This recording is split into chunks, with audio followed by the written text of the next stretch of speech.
going on a date with Ethan Miller, and right at that moment, my best friend called. 12 centimeters doesn't sound right. It's going to hurt. I can only accept a maximum of 8 centimeters. The moment I finished speaking, Ethan's expression changed. His ears turned red, and he struggled to hold back a laugh for a long time. Then, in a husky voice, he asked, "Sweetheart, can you make an exception and go a little further?" Ethan Miller was my high school classmate and, unexpectedly, the man I was set up with today. When I saw him at the coffee shop, I almost didn't recognize him. I remembered he didn't wear glasses back then, but now he looked completely different. His aura and appearance had changed drastically. Ethan took off his gold-rimmed glasses, smiling slightly as he said, "Too much screen time. I couldn't avoid it." I hesitated, then asked, "You don't think glasses suit you?" "No, they look great on me." As soon as he finished speaking, his eyes held an even deeper smile. Realizing my slip, I awkwardly picked up my coffee and took a sip. The bitterness made me frown, but before I could say anything, he commented, "You haven't changed at all." I didn't dare look up. Back in high school, Ethan and I barely spoke. He was always ranked first in class, while I was just average. I spent 3 years chasing after pop idols and reading romance novels. The only thing we had in common? A single graduation photo where we happened to stand in the same frame, but now things were completely different. Ethan took the initiative to keep the conversation going. "Do you still follow your favorite bands?" I shook my head. "Not anymore. The group I liked is disbanding soon." Ethan nodded, then ordered a caramel pudding for me.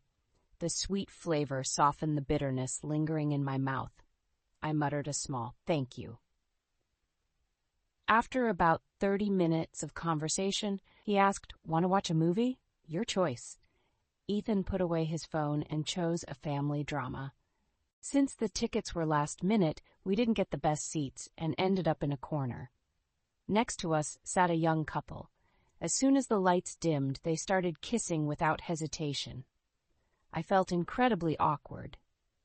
Ethan leaned slightly toward me, handing over a large bucket of popcorn, his position naturally blocking my view of the couple.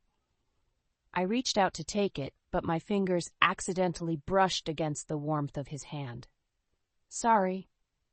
"It's fine."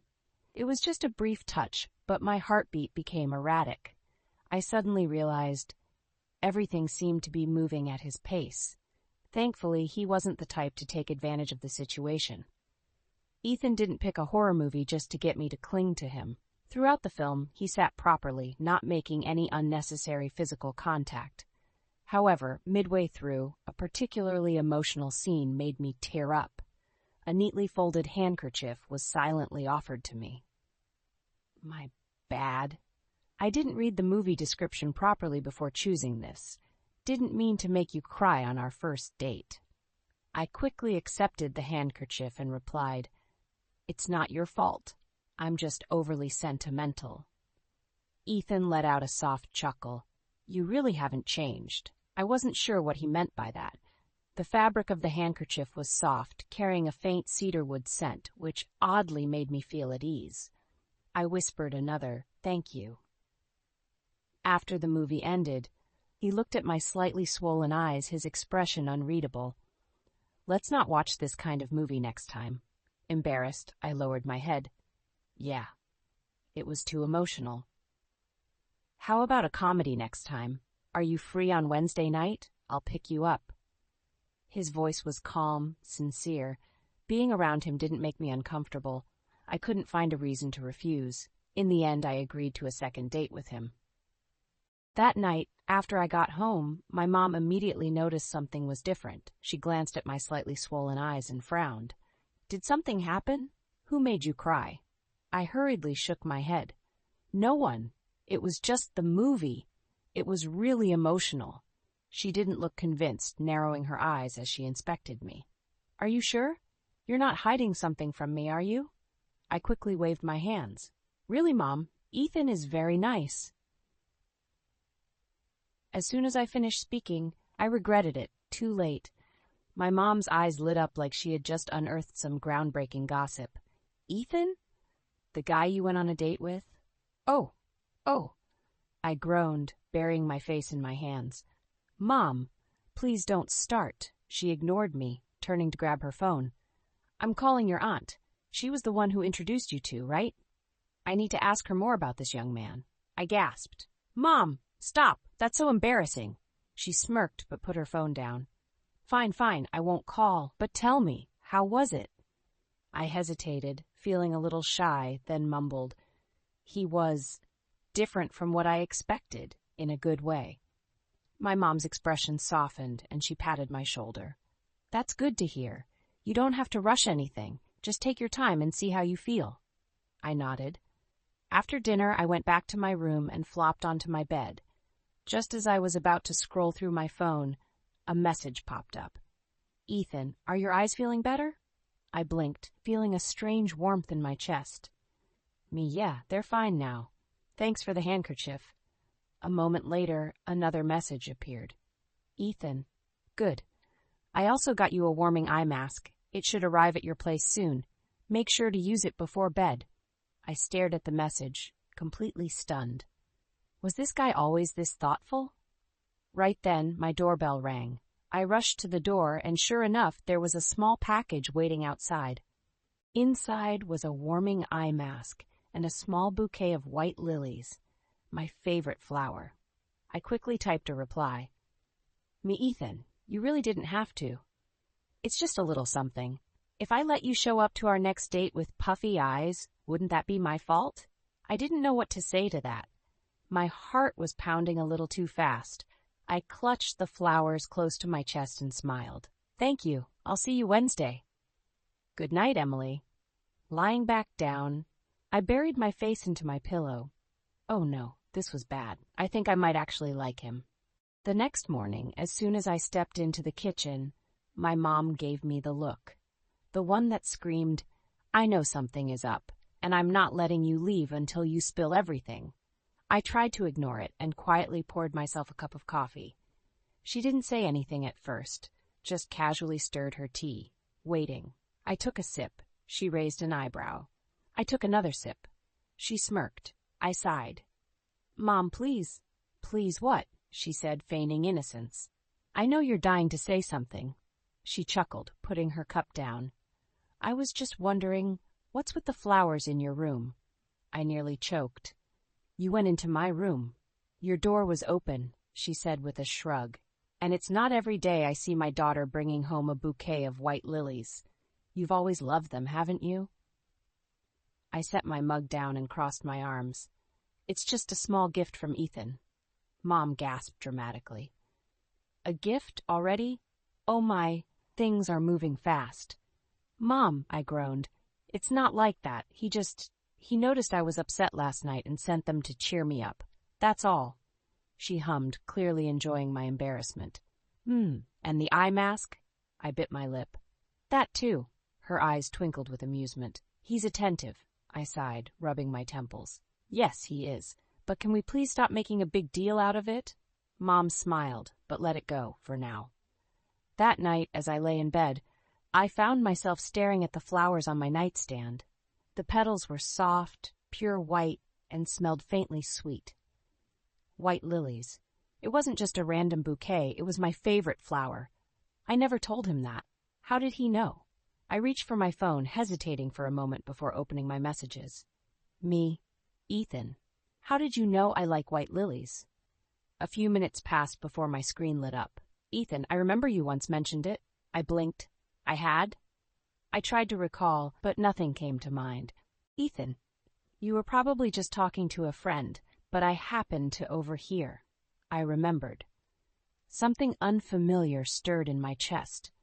A warmth that wasn't just from kindness or gratitude. It was something more.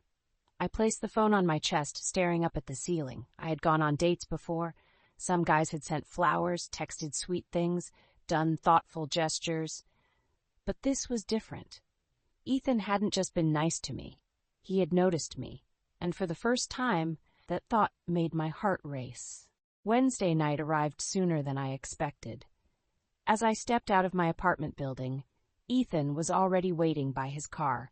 He was still dressed in his work attire, a crisp white shirt with the sleeves rolled up slightly, giving him a polished yet effortless look. "You're early," I said, adjusting the strap of my purse. "Didn't want to keep you waiting," he replied smoothly, reaching over to open the passenger door for me. I hesitated for a second before getting in. This was only our second date, yet something about it felt different. Dinner was pleasant, casual conversation, good food, and Ethan's usual calm and attentive presence. But I couldn't ignore the way my heart had started behaving around him. It was subtle, but noticeable. Every time he looked at me a little too long, every time his voice softened when saying my name, every time he remembered something small about me that I didn't even recall mentioning, it was starting to get to me. After dinner, we decided to take a short walk before heading back. The city lights flickered against the dark sky, the streets alive with the usual bustle of midweek nightlife. Just as I was about to say something, a small blur of motion suddenly darted toward us. A child, no more than 6, came running at full speed, completely unaware of his surroundings. Before I could react, Ethan's arm instinctively wrapped around my waist, pulling me back against his chest just as the boy stumbled past. "Careful," he murmured, his voice close to my ear. I felt his warmth, steady and protective. I swallowed, realizing just how fast my heart was beating. Ethan didn't let go immediately. His hand lingered at my waist for a second too long before he finally stepped back, clearing his throat. "You okay?" he asked. "Yeah," I managed, my voice barely above a whisper. I wasn't. The car ride home was silent. Not the awkward kind, but the kind that felt heavy with something unspoken. I glanced at Ethan from the corner of my eye. He looked composed, one hand on the steering wheel, his gaze fixed on the road. But there was a slight tension in his jaw, a weight in his expression that made me think he was just as lost in thought as I was. Something had shifted between us tonight. Neither of us wanted to be the first to acknowledge it. When we finally pulled up outside my building, I reached for the door handle. But before I could open it, I heard the click of the central lock engaging. I froze. Ethan turned slightly in his seat, his hand reaching out to gently grasp my wrist. His touch was firm but not forceful. His eyes, usually composed, held something deeper tonight. "Emily," he said quietly, "will you give me a chance?" My breath caught in my throat. "What?" "I like you," he continued, his voice steady but laced with something raw. "If possible, I want to marry you."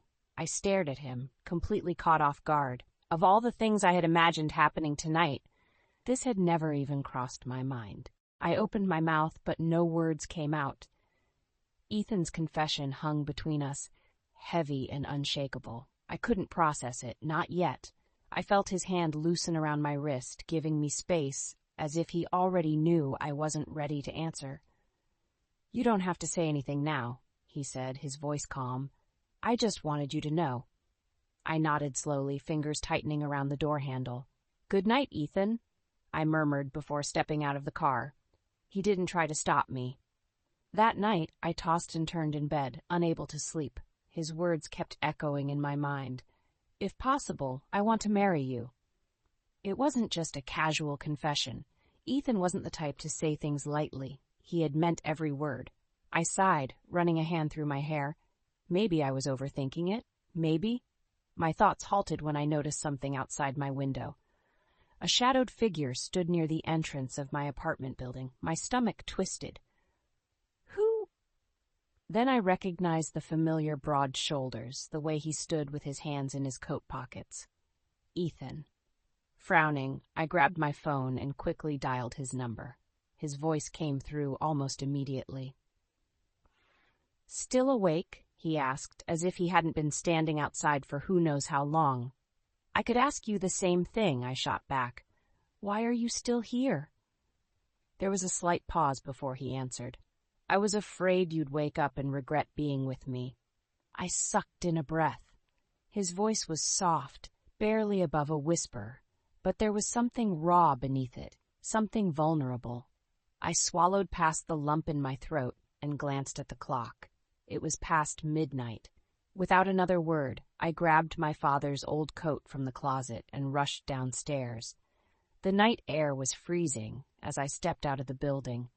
Ethan turned at the sound of my footsteps. His eyes widened slightly as I hurried toward him, thrusting the coat into his hands. "Wear this," I huffed, shivering slightly. "It's freezing out here." He didn't move right away. Instead, his gaze softened, as if he couldn't believe I was standing in front of him. Then, with slow, deliberate movements, he took the coat from my hands and set it aside, before pulling me into his arms. I froze. The warmth of his embrace, the steady beat of his heart against my ear, it was overwhelming. "Emily," he murmured, his voice a mix of relief and something deeper. "You running to me. Feels like a dream."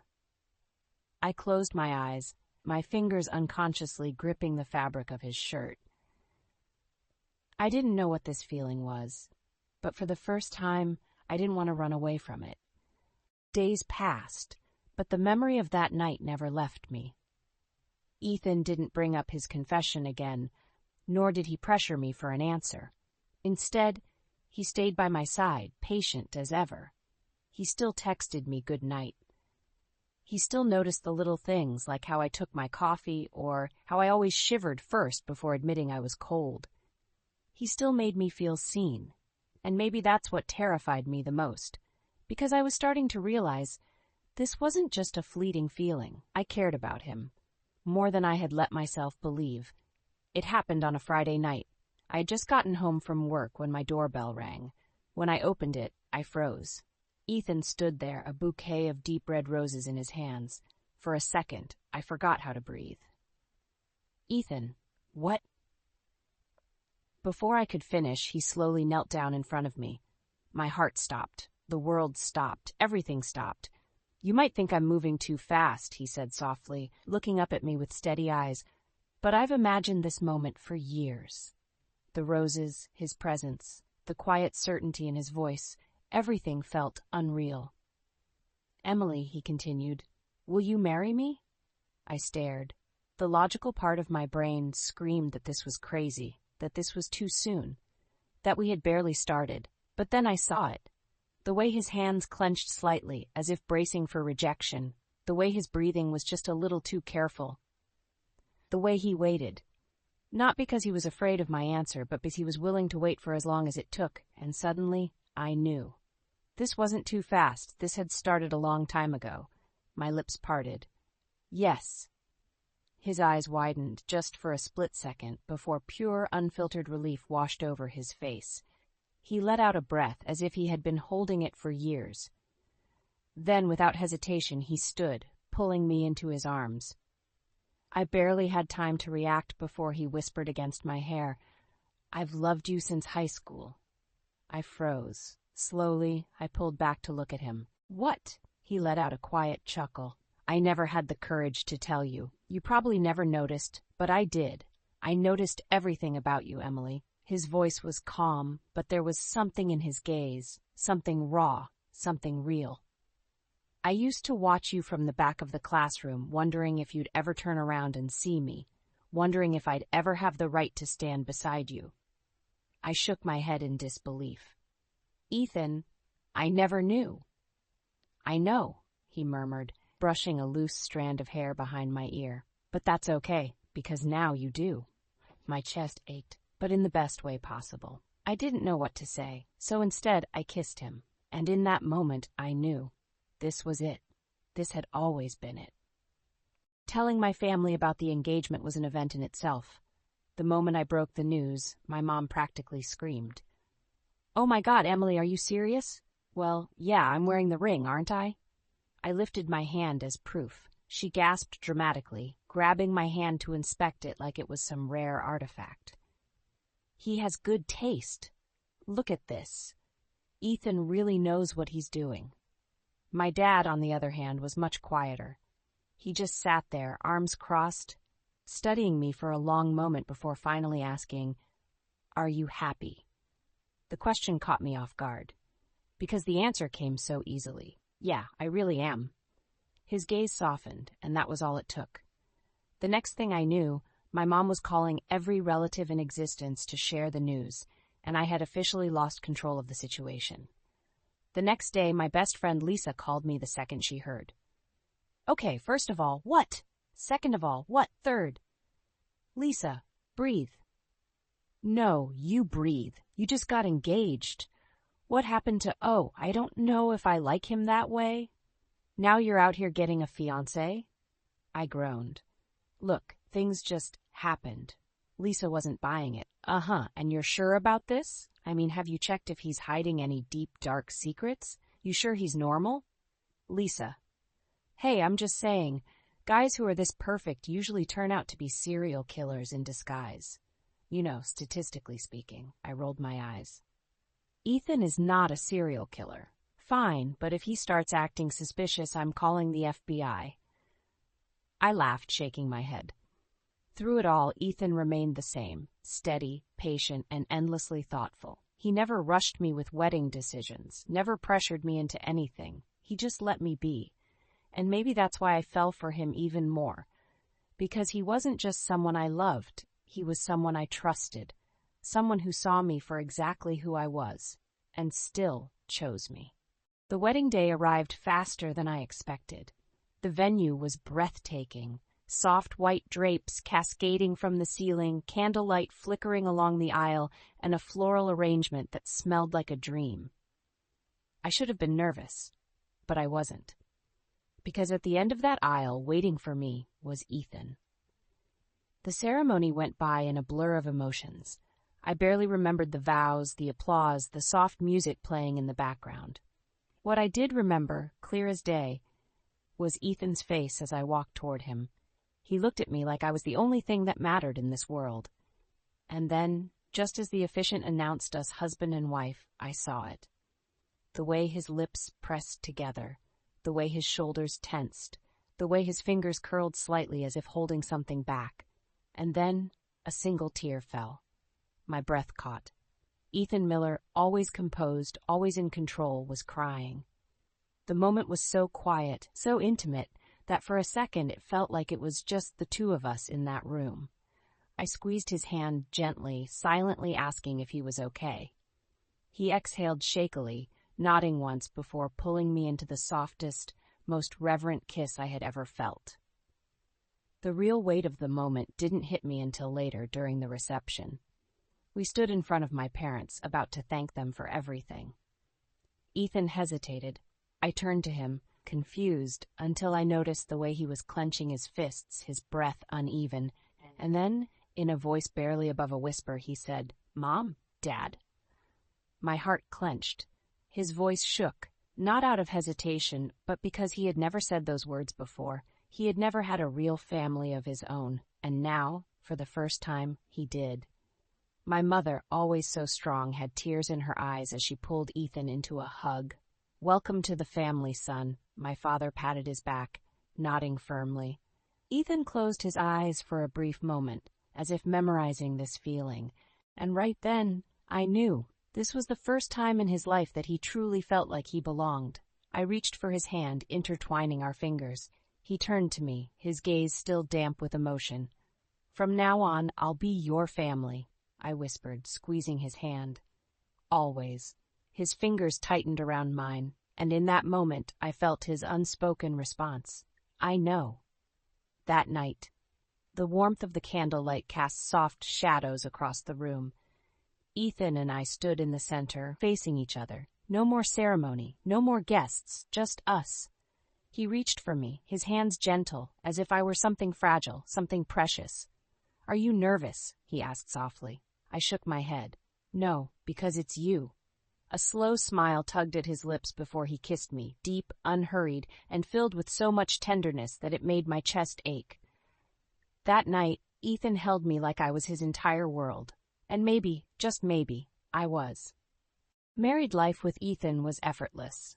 Not because it was always perfect, but because he made it feel that way. Every morning he would wake up before me, quietly slipping out of bed to make coffee. Every evening he would pull me into his arms as soon as he got home, like he had been waiting all day just for that moment. Every single day he reminded me, through the little things, how much he loved me. And I was happy. Completely, overwhelmingly happy. One afternoon, while Ethan was out, I decided to tidy up his study. I wasn't snooping, I was just curious. Ethan never explicitly told me what he worked on in here. He wasn't a painter by profession, but I knew he loved art. What I didn't expect was to find a hidden canvas tucked away in the corner of the room. I hesitated, then gently pulled the cloth covering it aside, and my breath caught. It was a portrait of me, not as I was now, but as I had been in high school. The same soft waves in my hair, the same quiet concentration in my eyes, the same hesitant smile I had always been self-conscious about. The painting was stunningly detailed, so full of warmth, so full of something more, and suddenly I realized, this wasn't just a random painting. This wasn't something he had done recently. This was something he had been holding on to for years. My heart was pounding by the time I heard the front door open. I turned just as Ethan stepped into the room. His eyes landed on me, then on the painting, and I watched as his entire body went still. I swallowed. "Ethan, when did you paint this?" For a moment he didn't answer. Then slowly his gaze dropped to the floor, and in a voice so soft I almost didn't hear it, he whispered, "A long time ago." I felt my chest tighten. "How long?" he exhaled. "Since high school." I stared. You painted this back then?" Ethan finally looked up at me, and for the first time I saw it. The vulnerability he had never spoken out loud. "I've liked you for years, Emily." I didn't know what to say, because suddenly everything made sense. The way he had always been there, even when I hadn't noticed. The way he had remembered things about me that I had forgotten myself. The way he had loved me long before I ever realized I loved him too. I took a shaky breath. Then, without thinking, I rushed forward and threw my arms around him. He stiffened for a second, surprised, but then he melted against me, burying his face into my hair. I held on to him, feeling his heartbeat against mine. "You should have told me," I whispered. "I was afraid you wouldn't feel the same," he admitted. I pulled back just enough to look at him. "And now?" He gave me a small, almost shy smile. "Now I know." And I kissed him, because he had waited long enough. Married life with Ethan wasn't perfect, but it was ours. Some mornings he would wake up first and make coffee. Other mornings I would beat him to it, only for him to take the cup out of my hands, taste it, and make a face because it was too sweet. Some days we argued over which movie to watch or where to order takeout. Some nights I stole the covers and he grumbled but never pulled them back. Some moments he would look at me like he still couldn't believe I was really his, and my heart would melt all over again. It was in the small things that I saw it. The way he always pulled me closer in his sleep, even unconsciously. The way he left notes on the fridge when he left early for work. "Eat breakfast, Mrs. Miller. I love you." The way his eyes softened whenever he said my name. Ethan loved me, not in a grand, extravagant way, but in a way that felt like home. And every single day, I realized just how lucky I was. One Sunday morning, we decided to take a walk. The air was crisp, the sky a shade of blue so clear it almost didn't feel real. Ethan held my hand as we strolled down the quiet street, our fingers effortlessly intertwined. At some point, I stopped walking. Ethan turned, raising an eyebrow. "What?" I just smiled at him. "Nothing. Just thinking." "About?" I squeezed his hand, my heart swelling with warmth. "How happy I am." His expression softened instantly. "Oh?" he teased. "That's good. I'd be worried if you weren't." I rolled my eyes, nudging him playfully. "I'm serious, Ethan. I never thought life would turn out like this. I never thought I'd be this happy." He looked at me for a long moment, then lifted my hand to his lips, pressing the gentlest kiss to my knuckles. "You deserve it, Emily. You always have." The sun shone brighter above us, and as we continued walking, hand in hand, step in step, I knew this was forever, and I wouldn't change a single thing.